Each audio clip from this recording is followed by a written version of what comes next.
Welcome to this episode of Rattling the Bars.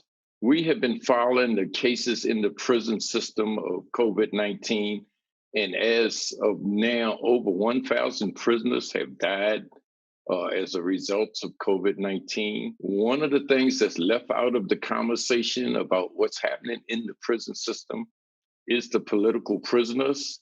Probably a well-known political prisoner, Mumia, and he's 66 years old. He's been campaigning for release for like the last 40 years. Another prisoner, Rap Brown, recently had a rally held for him in Atlanta.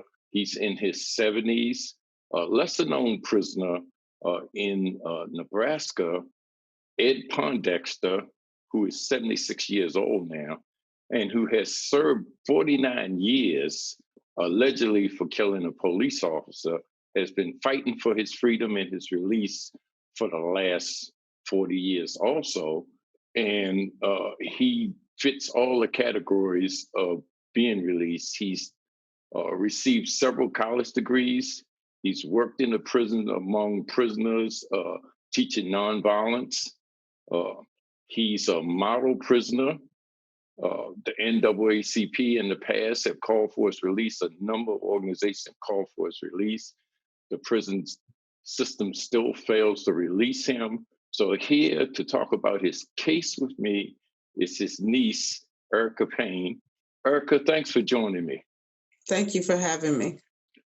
Erica, could you just give us an understanding of where the case right now is? Unfortunately, it's still being ignored. And the reason why we're starting to bring attention to it again, because it's still being ignored. Is there an effort to get a commentation or anything, official paper been presented to the governor or the parole people? What's the status of that? Yes, sir. There's been a lot of letters from the community asking for his commutation. There has been talks with Pete Ricketts and Preston Love.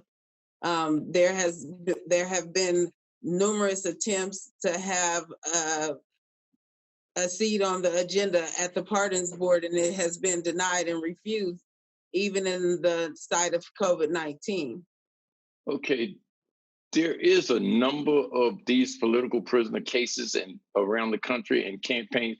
Have any of them offered to give you any help, or have any of them did anything that you think you and your family and the support committee for Pondexter could use?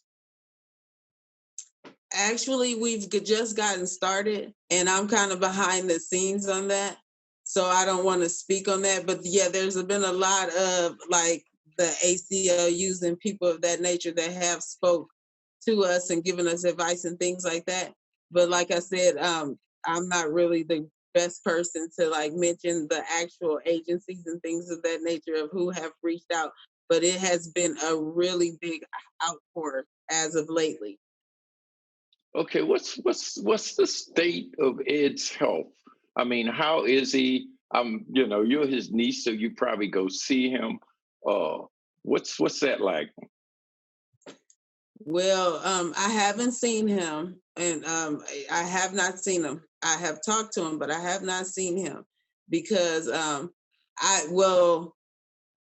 he's on dialysis and he has diabetes. He has had several times where he has been hospitalized while he's been in there. So his health is not very good. He doesn't see very well. He's in a wheelchair permanently and things like that. And then as for his mental state, when we were younger, he told my grandmother, because I was raised by his mother, he told my grandmother that he wanted us to stop visiting because it made his sentence too hard. But he was still an amazing uncle because he sent money and put me in special dance classes. He paid for a dance class for me with Sandra McSwain. If you know who Sandra McSwain is, I took a class with her when I was like 8. My uncle paid for it. He put me in he tried to be the best family in there that he could be, which I thought was very admirable, as well to all of his degrees and things that he's done for the prison, just the things that he had done for us out here.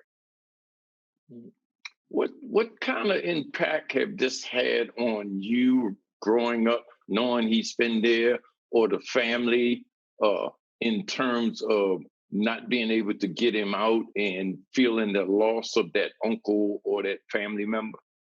It has actually, thank you for asking, because that is a very, very, very profound statement that a lot of people don't understand. Because living in our house, where my uncle was a Black Panther, so we had Angela Davis posters all over the walls and things of that nature. And my grandmother, we have never showed any hatred toward the Menard family, because we realized that we were involved in something bigger than any of us could know, seriously. And so we didn't grow up like that. We didn't grow up, we didn't talk about how wrong we were done. My grandmother only spoke about that God was going to prevail and things had to get better. But it was also very disheartening because we also had a lot of very prominent people that would say they would help us and did not help. Governors and things like that. They would say things like, when I am not up for reelection, then I'll try to help you. So that just gives you the mentality of Nebraska. Like, we would love to help you. You know, you see, that's what I mean by it's bigger than us. If people are like, I would love to help you, but I have to not be up for reelection and things like that. And so, you know, it's just been very disheartening. And like I've told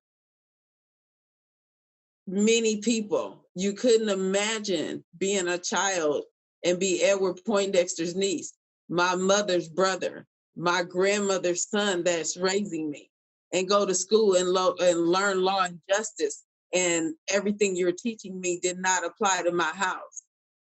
It just was hard. And it's tough.